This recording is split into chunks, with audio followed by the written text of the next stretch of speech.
Graça e paz, sou o pastor Jorge Stutz. Seja bem-vindo ao nosso canal. Nos apoie na divulgação do Evangelho do Reino. Se inscreva, curta, comente, compartilhe, ative o sininho e receba as notificações. Ouça, assista agora mais uma mensagem transformadora, no nome de Jesus. Eu acredito que muitos pastores estão pregando exatamente esse texto em suas distintas igrejas, né? Brasil e mundo afora. Por quê? Porque eu quero falar da parábola do pródigo. E essa parábola ela se tornou uma das mais contadas e conhecidas. A parábola do filho pródigo. E pródigo significa... Filho pródigo significa filho gastador. Pródigo significa gastador. Então essa parábola se tornou a princesinha de todas as parábolas, que conta a história que muitos aqui sabem, de um moço jovem, novo, que bateu em retirada da sua casa. Pois bem, dobre a sua atenção. Um certo dia, a história diz, a parábola diz, que esse pai tinha 2 filhos. Você precisa dobrar sua atenção agora, para você entender onde é que eu quero chegar. A parábola diz que esse pai tinha 2 filhos, e o mais moço, um dia, resolveu virar a mesa, ir embora, partir. Então nesse dia que ele decide virar a mesa, ele aprende uma coisa que a gente vai aprendendo ao longo da vida. Eu estou chegando aos 50 anos de idade, nem parece, né? Mas estou. E nesse percurso da vida a gente aprende muitas coisas.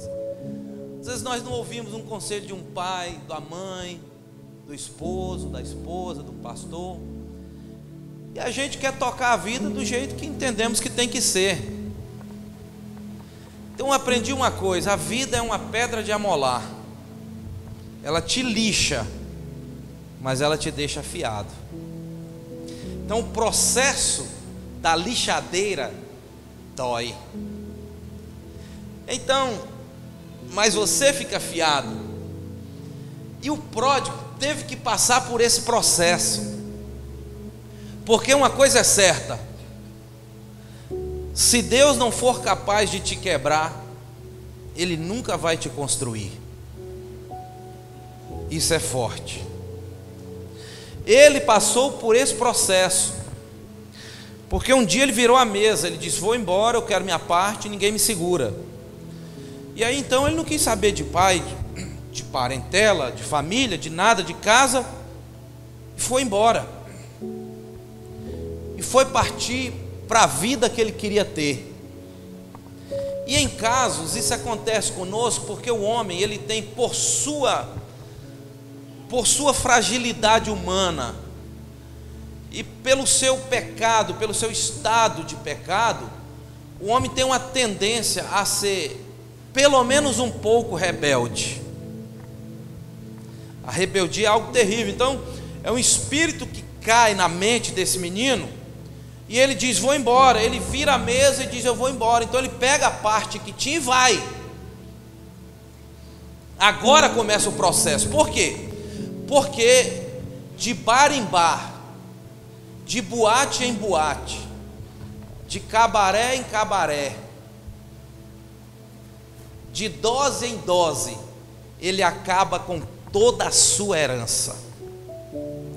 A Bíblia diz, a parábola do filho pródigo está em Lucas 15, diz que ele, chegando em determinado lugar, ele dissipou, uma tradução, uma versão diz dissipou tudo o que ele tinha. Ou seja, dissipar no original significa ele raspou até o tacho. Ele dissipou o que tinha, de prazer em prazer, de cabaré em cabaré, ele raspou até o tacho daquilo que ele tinha. Mas ele precisava passar por aquilo. ele suga tudo, ele acaba com tudo, ele seca tudo. E aí, a Bíblia diz que um determinado tempo, passou-se uma crise terrível naquele lugar. Olha aí, o mistério aí. Passou-se uma crise terrível naquele lugar, e ele se viu numa falência completa. Ele conheceu o que era miséria humana. Ele passou a conhecer o que era miséria humana. Porque enquanto ele tinha, estava bom. Mas a vida é uma pedra de amolar. Ela te amola ou ela te desgasta. Depende da qualidade do metal que você é feito. Então o fato é que ele dissipa tudo que tinha e vem a crise. Quando a crise vem, ele se encontra numa falência completa. O dinheiro acaba, tudo termina, a ilusão passa, e ele agora, ele vê que lá no começo ele estava errado. Enfim, o que eu quero dizer então? Eu quero dizer para vocês que a perdição desse jovem tem 3 características. A perdição desse moço é composta de 3 características. E isso precisa ser aplicado a nós, porque nós não somos tão diferentes do pródigo, não. É necessário você entender isso, porque do lugar que ele sai da casa paterna, ele sai do seio do pai, dos braços do pai, da presença do pai, da cobertura espiritual. Então ele sai desse lugar e procura um rumo. Ele sai, ele está fora do eixo, fora do foco, e procura uma vida para ele. Então, o filho pródigo, ou nós, não somos tão diferentes um do outro, não, porque o que tem de gente que larga a sua casa e vai embora, não são poucos, não. Que nesse dia pira a cabeça e vira a mesa, não são poucos, não. O fato é que tem 3 características a perdição desse jovem. Número 1, qual é a primeira característica? A primeira é que ele quer ser o dono absoluto do seu destino. Não tem aquela sensação de liberdade, entre aspas, que o mundo dá, entre aspas? Ele quer isso. Ele quer ser o dono absoluto do seu destino. Ou seja, chegou um tempo, uma hora, um dia, uma fase na vida dele que ele falou: agora eu já sei o que eu quero, e ninguém me segura mais. Então ele endoida aquele dia. Então a primeira característica da sua perdição é porque ele quer ser o dono de si, do seu nariz, do seu destino, da sua conduta. E todos nós temos um pouco disso. É só a gente sentir um pouquinho a corda apertar, é só a gente sentir um pouquinho arrochar, que a gente pule dizendo: eu sou livre.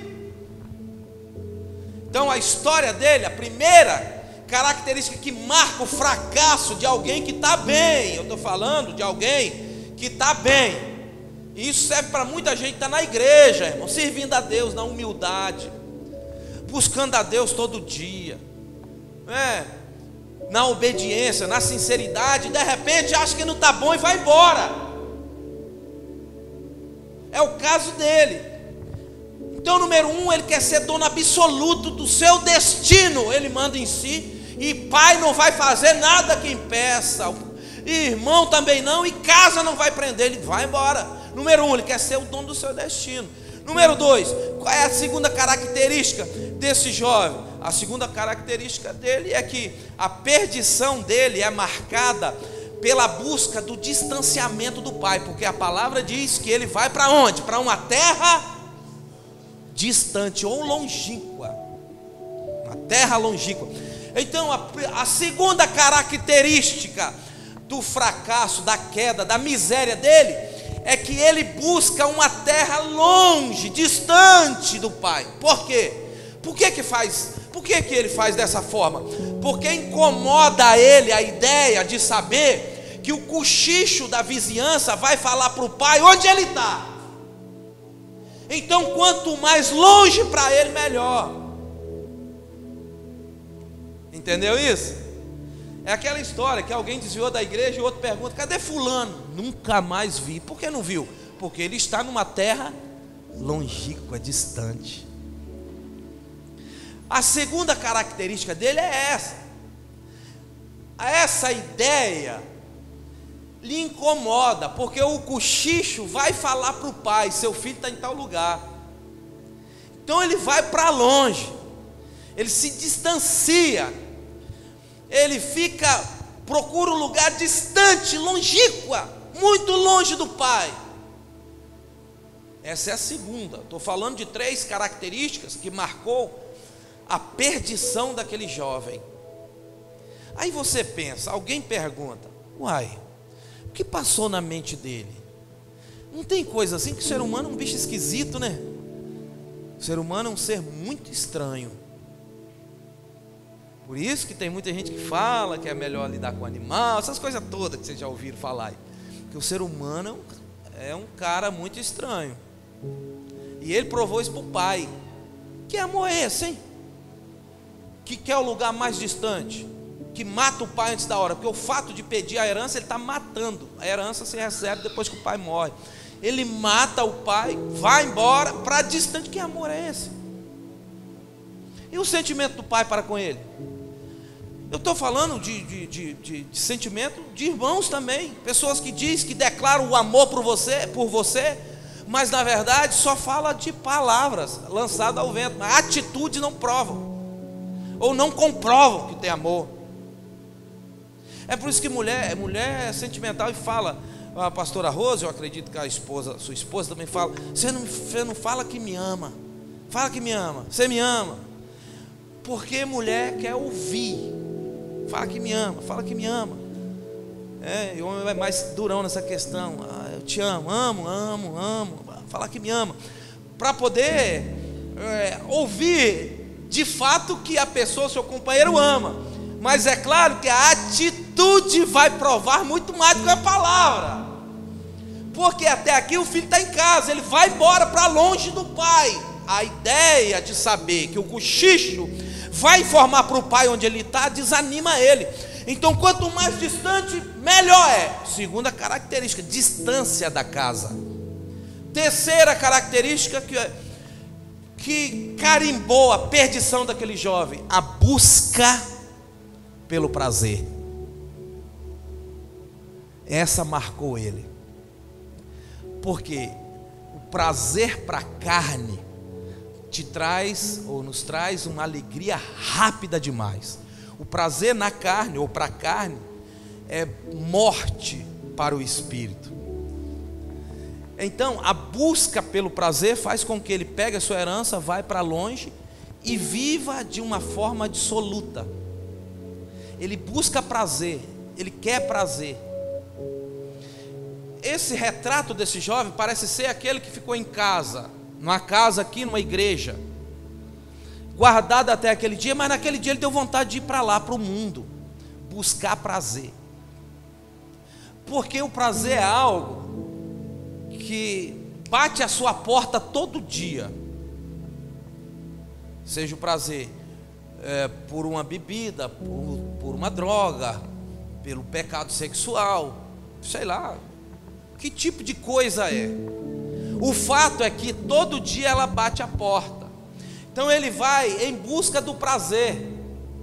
Ele busca distância. Ele vai em busca do prazer passageiro, rápido, que vem e que o homem sacia o prazer daquela carne, daquele momento. Então quando passa, o espírito entristece e ele se sente um Adão envergonhado. Agora ele caminhou, ele subiu os 3 degraus da sua maldição, ou da sua perdição. Agora ele está perdido, porque vem a fome, vem a seca, e ele não tem mais dinheiro, e ele não tem mais amigos, e ele não tem comida, e ele não tem roupa, e ele não tem o pai, e ele não tem nada. E quando chega agora, no ápice da sua miséria, ele procura um emprego, e alguém arruma um emprego para ele cuidar de porcos. Só que aquilo era uma afronta, porque você sabe muito bem disso, que o judeu não vai lidar com porcos. para ele é uma afronta, ele vai mexer com aquilo, e ele tinha vontade de comer as bolotas, mas não pode comer. Ele está numa miséria total, irmãos. Ele está emporcalhado agora. Ele está numa miséria total. Ele está quebrado, moído. É aquela história, aquela frase: Deus quebrou ele. Porque se Deus não for capaz de te quebrar, Ele nunca vai te construir.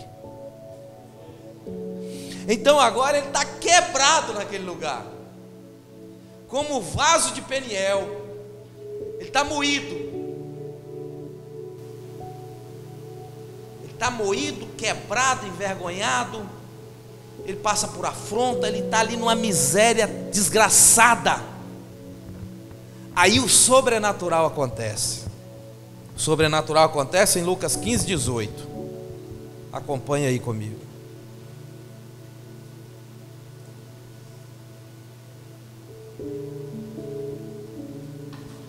Esse talvez seja o maior milagre que uma mente humana possa passar.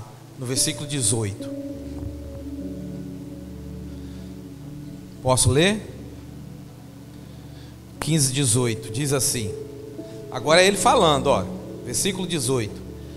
Levantar-me-ei e irei ter com meu pai, e dir-lhe-ei: Pai, pequei contra o céu e perante ti, já não sou digno de ser chamado teu filho.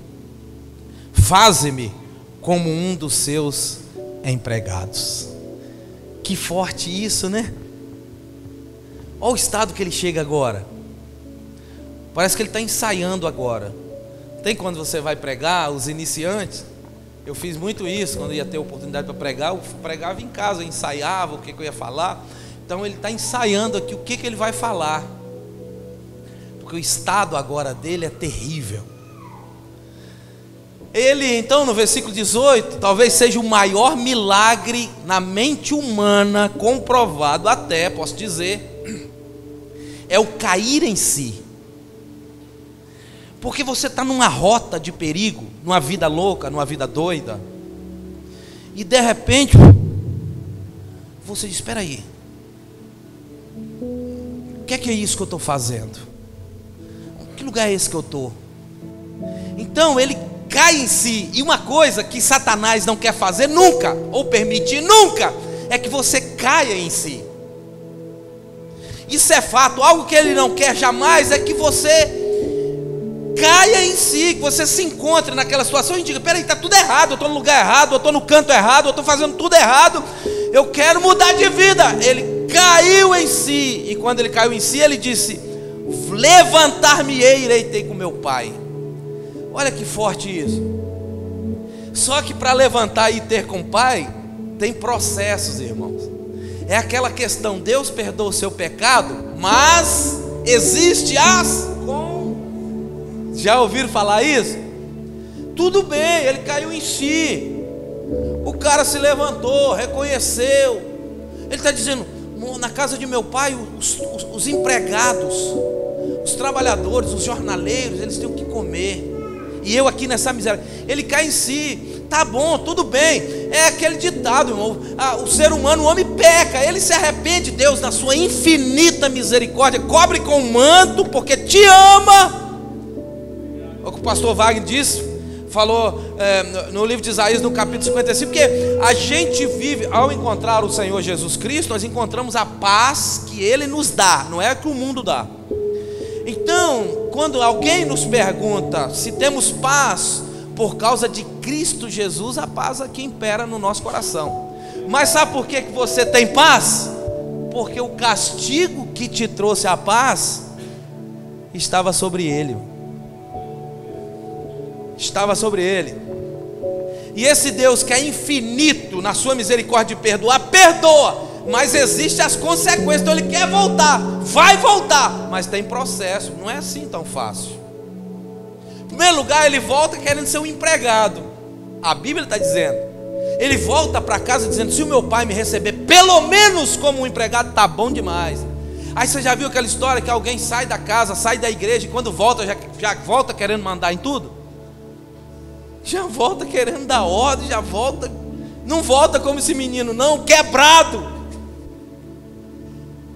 Então ele quer voltar, só que para voltar tem processos, porque perdoar, Deus perdoa, por causa da sua riqueza em perdoar, mas as consequências, elas existem. Então, para a gente demarcar o retorno dele, ele quer voltar. Só que para voltar, ele tem que passar por 3 passos. Versículo 18, nós falamos aqui, ele está dizendo: levantar-me-ei e irei ter com meu pai. Ele precisa voltar. Ele está distante, o caminho de volta, hein? Ele precisa voltar, ele quer voltar, só que para voltar ele tem um caminho de 3 passos. Primeiro, número 1, qual o caminho? Número 1, para ele poder voltar. Para ele voltar, foi necessário ele conhecer o real significado do mundo. Nós só vamos cair em si quando nós entendemos o que significa o mundo lá fora. Porque para os bobos é bom demais. Acha que está curtindo, acha que está feliz, acha que está alegre, mas o capeta está lá na frente esperando ele na esquina para destruir ele. Há uma armadilha, há uma cilada, há um buraco, há alguma coisa armada. Porque para ele voltar, ele teve que conhecer o que ele quis conhecer quando saiu da casa do pai. Para ele voltar, ele vai ter que saber o que significa o mundo. E o mundo é ardiloso, o mundo não presta, o mundo é terrível, o mundo sufoca, o mundo aprisiona, o mundo faz refém, o mundo destrói, o mundo mata. E pior da situação é que quem está lá não cai em si, acha que está bom. Ele precisou saber o que significava o mundo. Quando ele olhou para o lado, olhou para o outro e ninguém lhe dava nada. O relato da parábola diz assim: ninguém lhe dava nada. É uma atmosfera diferente, o mundo não presta. Se alguém te dá alguma coisa lá fora, abra o olho, porque lá na frente tem alguma coisa. E no mundo, ninguém dá nada a ninguém, a não ser um laço para matar, uma cilada para destruir. Então ele só vai cair em si quando ele descobre o que significa o mundo. Ô irmão, você que já passou por lá, você sabe, o negócio é terrível lá. É por isso que a gente sempre entende. E essa bebê aqui é de quem? É por isso que a gente sempre entende. Ouça isso: o mundo não nos cabe mais. Olhe para mim, o mundo não te cabe mais. Não tem aquele momento que eu quero crer que em nome de Jesus na sua cabeça não passa, mas naquele momento de tribulação, naquele momento difícil, aquele momento de pressão, e alguém está dizendo: vou virar a mesa, vou pedir a minha herança e vou embora da casa, vou desaparecer daqui. Não tem aquele momento assim que alguém pensa dessa forma, né? Que alguém pensa dessa maneira. Então é nesse momento aí de pressão, nesse momento crucial, que vai demarcar de fato o que é que você quer, qual é o seu objetivo, qual é o seu foco, entendendo você que a pressão passa, a tribulação passa, o tempo difícil passa, a crise passa, o tempo de portas fechadas passa, e abre-se porta lá na frente, geração vem, geração vai, tudo passa, mas aquele que crê ali, sabe, honestamente, aquele que crê com sinceridade em Deus, a palavra de Deus que diz que esse viverá eternamente, esse terá consolo, esse conhecerá a cidade nova que está preparada para nós, esse viverá eternamente com Deus, porque o mundo não presta lá fora, irmão, não vale nada. Você que passou por lá, você sabe, os bares fedem, as bocas fedem, as vielas não prestam, as noitadas não servem. Então coisa boa é estar na presença de Deus, na casa do Pai, na casa de Deus, sentindo o frescor do bálsamo, o frescor da unção, o frescor da presença de Deus. Isso é que alegra a nossa alma. E Deus promete muitas coisas para aqueles que perseverarem em oração na casa do Pai, sem pedir herança e sem ir embora. Deus vai abrir essa porta, Deus vai cuidar dessa causa, Deus vai mudar essa situação, Deus vai operar um milagre, Deus vai fazer um reboliço na tua vida. Isso não é palavra de pregador, isso é promessa de Deus. Isso é fato, irmão. Ele quer voltar agora, mas para voltar, aí é o preço, que aí ele sabe o que o mundo significa. Aparentemente aos olhos é bom, né? Mas ele sofreu. Então ele vai ter que saber o que o mundo significa. Número 1, ele tem 3 passos para dar para voltar. Número 1 é esse: ele vai ter que saber o que significa realmente o mundo. Número 2, para ele voltar, ele vai ter que saber o real significado dele mesmo. Porque o real significado dele mesmo, quando ele cai em si. Tem situações talvez que você se sentiu um lixo humano, longe da presença de Deus, longe das coisas do Pai. Ele descobriu o que o mundo significava e agora ele está descobrindo quem ele é. Depois que ele descobre quem ele é, ele vai em direção à casa. Mas ele tem que descobrir quem ele é. E o fato é que o cerne dessa parábola é isso. É aquela história de José, que está no mercado dos escravos, mas não é escravo. Entendeu? E quando Potifar olha para ele e diz, porque ele está no mercado, ele é vendido, ele está numa caravana dos ismaelitas e vai para o mercado de escravo. E quando Potifar bate o olho nele, ele disse, esse cara não é escravo não, porque ele não tinha aparência de escravo, mas estava no mercado de escravo, mas não era escravo. O caso de José é um tanto quanto diferente, porque José foi levado para lá. Já o caso do jovem pródigo é que ele se conduziu para lá. Mas quando ele descobre quem ele é, ele se sente um lixo. É um caso um tanto quanto diferente. Existe um paradoxo aí, porque José está no mercado ali. Ele é verificado como escravo, mas não tem aparência de escravo. E o caso do jovem é que ele é tido como um mendigo, mas não era, porque ele, na hora do cair em si, ele diz, espera aí, os empregados do meu pai têm de tudo. Meus queridos, creia nisso, os bares estão cheios de gente que um dia glorificou a Deus. As prisões, o coração parte quando você vai fazer uma visita numa prisão e alguém diz lá, eu era presbítero, eu era pastor, eu era diácono, eu era obreiro. Está assim, ó. As noites, os bares, as bocas, as prisões estão cheios de pródigos que precisam cair em si e dizer, espera aí, olhar para dentro de si e ver o valor que tem. O jovem está dizendo, os empregados do meu pai hoje são melhores do que eu estou falido, eu estou na falência. Se o meu pai me receber pelo menos como empregado, levantar-me-ei e irei ter com o meu pai. Irmãos, se Deus não for capaz de te quebrar, Ele nunca vai te construir. E ele passou por esse processo. Ele passou pelo processo da pedra de amolar. Porque às vezes um conselho não é o suficiente para uma pessoa tomar uma posição. para dar uma mudança na mente, na vida.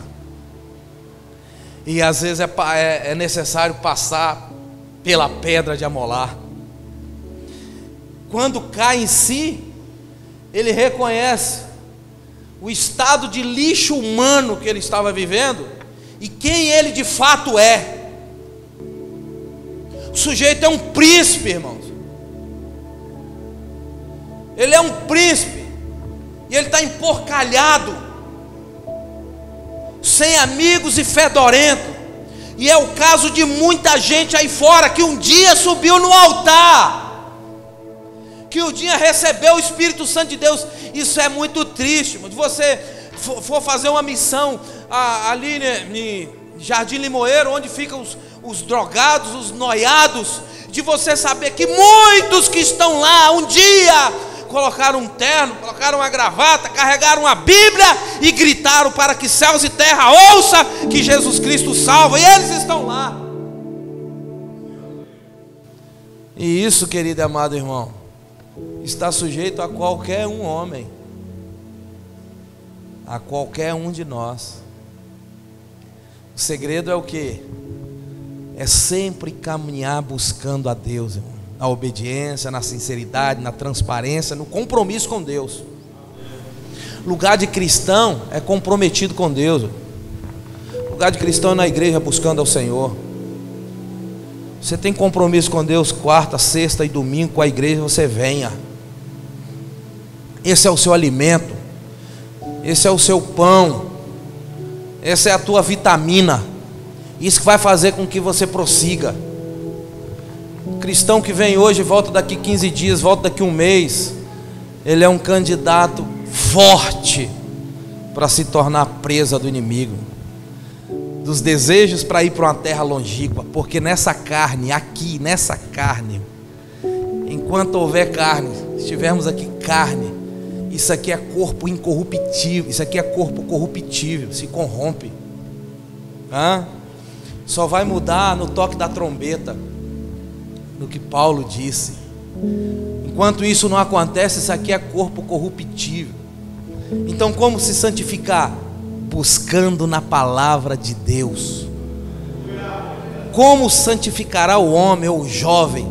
Na palavra de Deus, na essência da palavra, na comunhão com a igreja, no arrependimento, na mudança genuína, na conversão genuína, sem orgulho, sem soberba.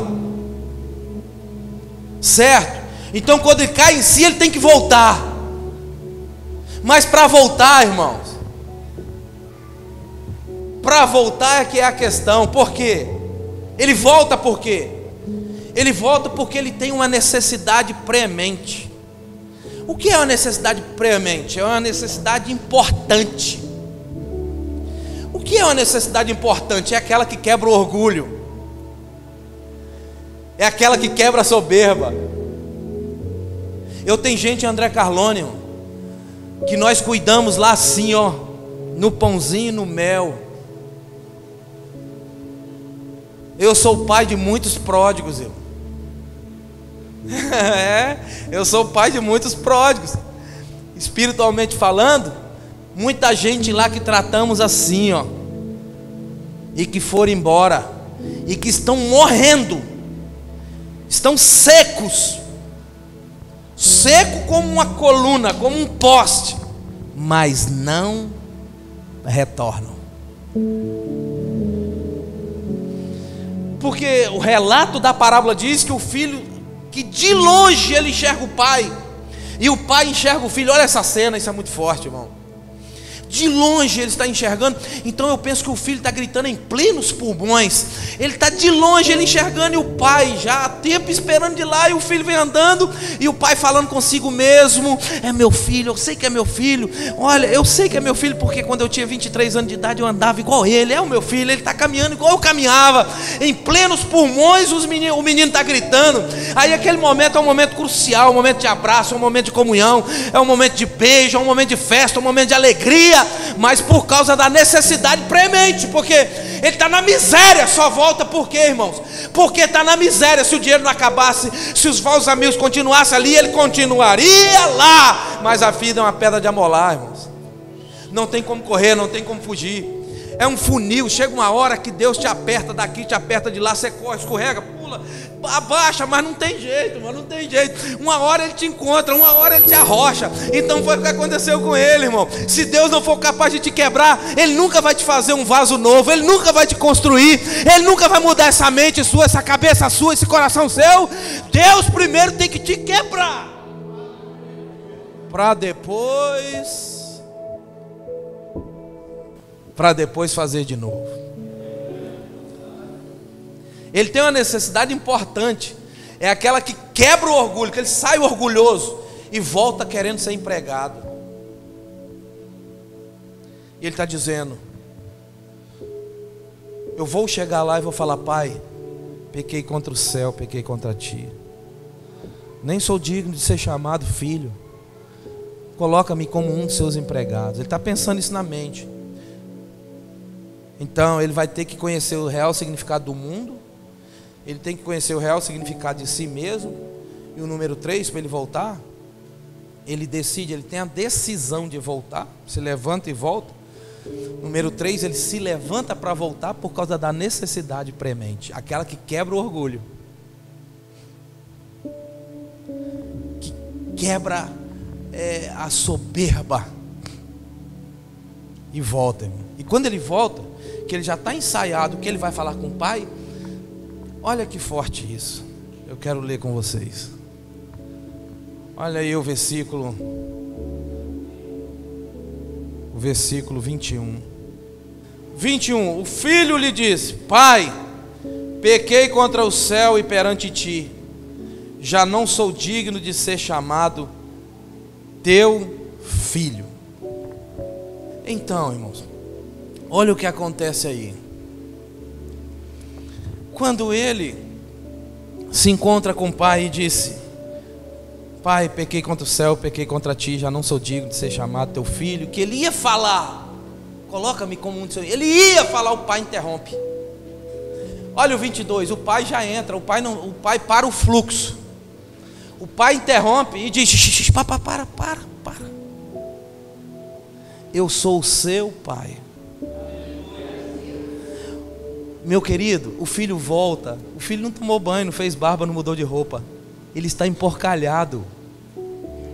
Mas o pai não se importa com isso. Olha nós, quando estávamos lá fora, emporcalhados, atolados, perdidos, em toda sorte de miséria, de pecado. E o pai aqui interrompe a fala do filho e diz: para, não fale mais, você é o meu filho. Se alguém lá de longe viu e criticou, o pai não se importa que ele está fedorento, que ele está sujo, que ele chegou do mundo, olha, cheio de carrapicho, cheio de pecados, fedorentos, cheio de vícios, e problemas, e uns e outros. O pai não se importa. O pai quer mais é abraçá-lo, o pai quer mais é perdoá-lo. Aí eu lembro de mim, irmãos, e de muitos que estão aqui, que estava lá perdido nas trevas, miseráveis no pecado, mas o pai foi lá com mão forte, com braço forte, botou você no colo, não se importou com o seu passado, só quis te perdoar, só quis te amar, só quis te dar uma casa mais forte para Jesus.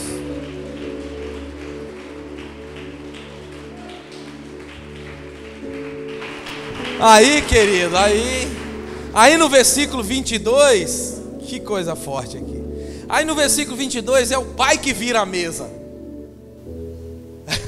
Aqui é forte, porque aqui o pai virou a mesa, aqui o pai fez a festa, porque está dizendo assim no 22, olha, no versículo 1, no 21, o pai interrompeu, no 22 o pai interrompeu dizendo assim: mas o pai disse aos seus servos: trazei depressa a melhor túnica.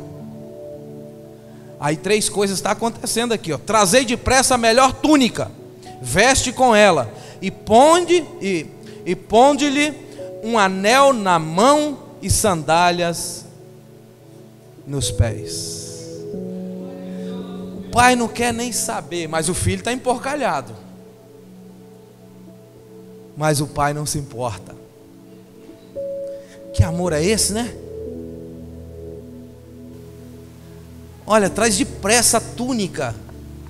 Vai falar da autoridade, do manto. Ele é meu filho. É o meu filho. Então põe um manto nele. Depois do manto, da túnica, põe o anel da aliança. E depois do anel, põe sandálias. Aí é o pai que vira a mesa e demonstra todo o amor e todo o perdão para aquele que não merecia nada. Agora, esse jovem é ou não é a nossa história? O que tínhamos para merecer alguma coisa de Deus? Deus se sentiu atraído em quê por nós? Ele nos atrai a Ele mesmo, diz a palavra de Deus. Fomos um tipo de pródigo, mas que retornamos e recebemos o que a gente não merecia. Quantas vezes pecando, errando, criticando, falando mal de igreja, de um e de outro, sem nenhum merecimento, o Pai nos abraça e muda o ciclo e muda a história.